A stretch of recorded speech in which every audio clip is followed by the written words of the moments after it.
Assalamu alaikum everyone. Welcome to Walid the Traveler and welcome to my another new video. আশা করি সবাই ভালো আছেন। আমি আলহামদুলিল্লাহ অনেক ভালো আছি। ঈদ মোবারক সবাইকে। পবিত্র ঈদ উল ফিতর আপনাদের কেমন কাটলো অবশ্যই জানাবেন কমেন্টের মাধ্যমে। আমি আসছি ঢাকা ঘুরতে। আসলে যেহেতু সাভারে থাকি, ঢাকার পাশে প্রয়োজনে অপ্রয়োজনে ঘুরতে সবসময় আমাদের ঢাকায় আসতে হয়। ঢাকার যেই যানজট আছে সেগুলো তো সবসময় মারাত্মক লেভেলে থাকে, বাট এই টাইমটায় অনেকেই ঢাকায় আসে একটু ফ্রি রাস্তায় ও ফ্রি রাস্তাঘাট দেখার জন্য। সো আমিও চলে আসলাম এই ফাঁকা শহর দেখার জন্য।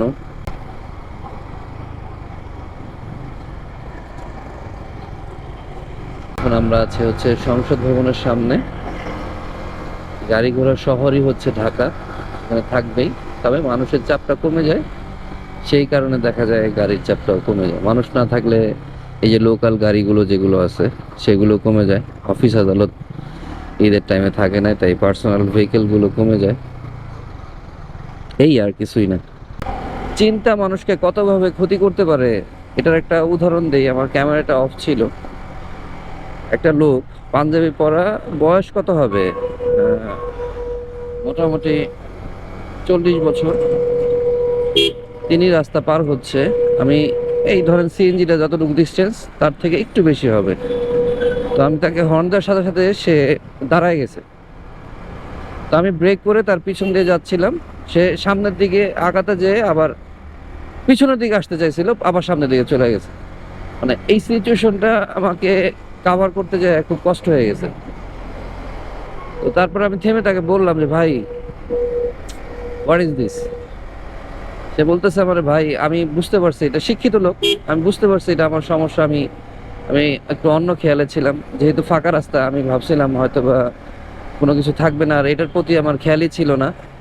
আমি আমার মতো অন্য একটা জিনিস চিন্তা করতে করতে যাচ্ছি। আপনার ওনার চেহারাটা দেখে মনে হলো যে উনি অনেক ডিপ্রেশনে আছে, হয়তো বা ফ্যামিলিগত বা কোনো প্রবলেম থাকতে পারে। বাট কথা হচ্ছে ভাই, রাস্তাঘাটে চলতে গেলে আপনার যত চিন্তা আছে সব ফালায় দিয়ে চলতে হবে, না হলে তো আপনি অন্য একজনের বিপদ দেখেন। সেই দেখেন ওখানে যদি অ্যাক্সিডেন্ট হইতো, এমন হইতে পারতো তার হাত পা ভেঙে যেতে পারতো, আমার ভাঙতে পারতো, আমার বাইকটার ক্ষতি হইতে পারতো, বা আরো বড় কোনো বিপদ ঘটে যেতে পারতো, বলা যায় না।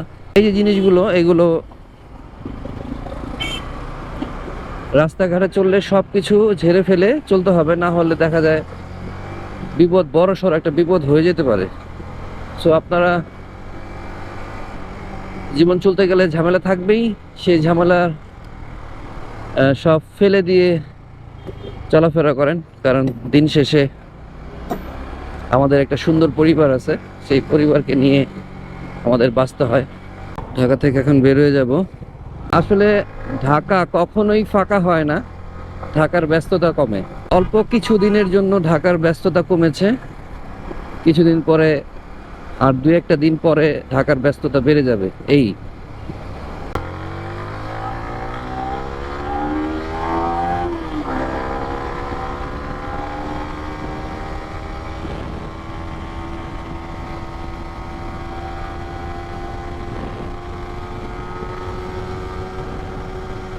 3 গিয়ারে 97, বাহ ভালোই তো।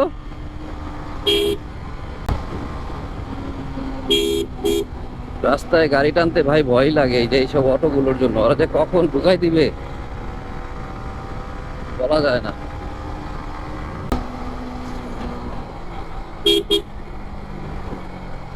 এই যে এই যে মামা, চাপায় চুপায় যে দাও, একটু দেখে তো দাও না। মন চাইছে চাপাই দিছে।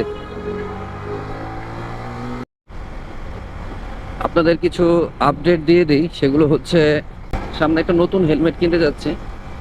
কোন হেলমেটটা কিনলে আমার জন্য ভালো হবে একটা সাজেশন দিতে পারেন, বা আপনাদের পছন্দের কোনো হেলমেট থাকলে বলতে পারেন। বাজেট হচ্ছে 15,000 টাকার মতন, কারণ আমি যে হেলমেটটা ইউজ করতেছি সেটা মোটামুটি ভালোই 1-1.5 বছরের উপরে হয়ে গেছে। সো একটা নতুন হেলমেটের দরকার। আর এবার ঈদটাতে তেমন কোনো ট্যুর দেওয়া হয় নাই, বাট ট্যুরের অনেকগুলো প্ল্যান আছে। ইনশাআল্লাহ 2-1 দিনের মধ্যেই ট্যুরে বের হয়ে যাব। একটা ডেলং তো হবেই, ডেলং আছে, তারপর ডেলং 2-3টা হবে। আর পাহাড়ে যাওয়ার একটা ইচ্ছা আছে, বাট ঈদের এই চাপটা কমুক, মানুষ ঘুরে ফিরে আসুক তাদের কর্মব্যস্ততায়, তারপর আমরা যাব, যাতে একটু রিল্যাক্সে ঘোরা যায়, মানুষের চাপটা না থাকে। কারণ দেখেন ট্যুর, তারা চাকরিজীবী, তারা ঈদের মধ্যে সময় পায়, তাদের হিসাবটা আলাদা। আর আমরা যারা আছি ব্যবসা ট্যাবসা করি, আমাদেরও চাপ থাকে। বাট তারপরও ঘুরতে যাব নিজেকে রিল্যাক্স করার জন্য। সো সেই প্লেসটা যদি না পাই, মানুষ ভিড় থাকে, যেমন কক্সবাজারের বর্তমান যে অবস্থা, মানে সমুদ্র দেখা যায় না, মানুষ দেখা যায়। এই টাইমে আসলে মানে কক্সবাজারে যে মজাটা সেটা পাওয়া যায় না। ইচ্ছা আছে পাহাড়ের সাথে সমুদ্র অ্যাড করব। এখন যদি সময়টা সেরকম ভাবে বের করতে পারি, তাহলে পাহাড়ের সাথে সমুদ্র অ্যাড করে দিব। আর পাহাড়ের কোথায় যাব, বা আপনাদের যদি কোনো পছন্দের জায়গা থাকে আমাকে বলবেন, আমি অবশ্যই ভিডিওর মাধ্যমে আপনাদেরকে দেখাবো এবং টোটাল ইনফরমেশন আপনাদেরকে দেওয়ার চেষ্টা করব। তবে শুনছি রাজস্থলী নাকি খুলছে, সো রাজস্থলী যাওয়ার একটা ইচ্ছা আছে, সেই বর্ডার রোডটা দেখার। কারণ এর আগে আমি অনেক আগে গিয়েছিলাম, তখন রাজস্থলী ছিল কাঁচা রাস্তা, আমরা তেমন ভাবে যাইতে পারি নাই, খুব কষ্ট হয়ে গেছিল। এখন অনেকটা রাস্তাই ভালো। তো ওখানে যাওয়ার ইচ্ছা আছে, যদি যাদের সাথে যাবো আমার ট্যুর পার্টনাররা বেশি থাকে, কারণ ওই রুটটা এখন পর্যন্ত তেমন সেফ না। 5-6টা বাইক অ্যারেঞ্জ করতে পারলে যাব। আর ট্যুরের মধ্যে একটা প্রবলেম হয় কি, হ্যাঁ সবাই যাবো সবাই যাবো, আরে ফোন দিস যাবো, মানে এরকম একটা ব্যাপার থাকে, আরে যাবো না মানে, আর যাওয়ার আগে মামা বা বন্ধু যেতে পারতেছি না, মানে এরকম বিষয়গুলি হয়ে যায়। তাই আসলে প্ল্যান করে তেমন ভাবে ট্যুর করা, মানে একবারে ওয়েল প্ল্যান্ডে ট্যুর করাটা আসলে আমাদের জন্য একটু টাফ হয়ে যায়। বাট তারপরও ইনশাআল্লাহ একটা ভালো ট্যুর হবে সামনে। আর এমন যদি ঢাকার আশেপাশে বা আপনাদের কোনো পছন্দ থাকে, অবশ্যই আমাকে কমেন্টের মাধ্যমে জানাবেন। আমি চেষ্টা করব সেই জায়গাগুলো আপনাদেরকে ঘুরিয়ে নিয়ে আসার।